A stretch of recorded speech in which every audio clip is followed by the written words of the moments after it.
So Kimmy Schmidt is marrying Harry Potter. I can totally see it. I mean, Kimmy Schmidt was forced to sleep in a bunker, and Harry Potter was forced to sleep in a cupboard. Match made in heaven. Hi guys, my name is Maria Park, and this is Approach the Nerd. And in this episode, we are reviewing the Netflix interactive movie, The Unbreakable Kimmy Schmidt, Kimmy versus the Reverend. I really enjoyed this movie. Actually, it was more like playing a video game, honestly. I was a fan of the Netflix series, so I've seen all the seasons. So I was very excited that we had a continuation. So we got to see where the characters were, at this point. All of our characters, for the most part, are back. We have our main players. We have Kimmy, we have Titus, we have Lillian, we have Jacqueline. Of course, we do have cameos from the other characters. Like we have, I always say her name wrong. I call her Z. She's the stepdaughter or ex-stepdaughter of Jacqueline. So she's there. We have Carol. We have Mikey in some capacity. We see the mole women. We see central players that were in the original series that made the original series so good.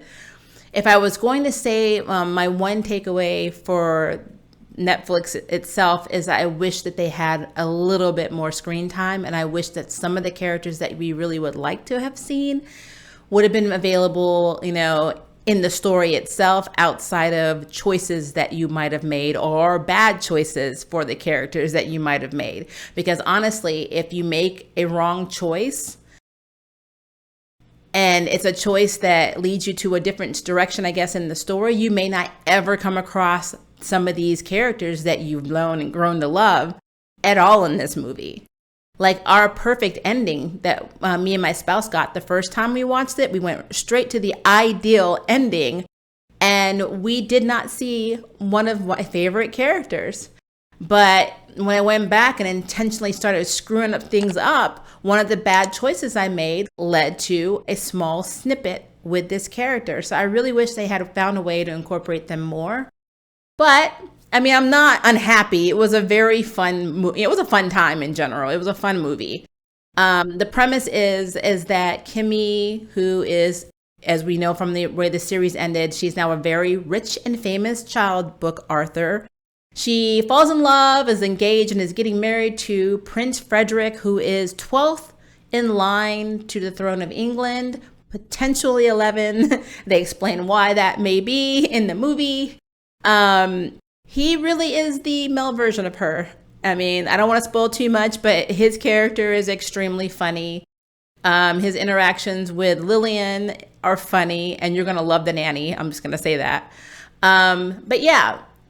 I really had fun with this movie. I think that this movie, interactive-wise by Netflix, was a lot better executed than that Bandersnatch movie that they did, was it a year ago? I think that was the first ever interactive movie that Netflix did, and honestly, I was not a fan. I mean, it was a dark story. I know that this is more lighthearted and it's more nonsensical and it's a comedy, but Bandersnatch just really messed with my head. And I did not need to have that many variations of messed up in my head. So no matter what I did, it was just messed up. So I really love the fact that they went with a lighter movie to do this with, and not something as dark as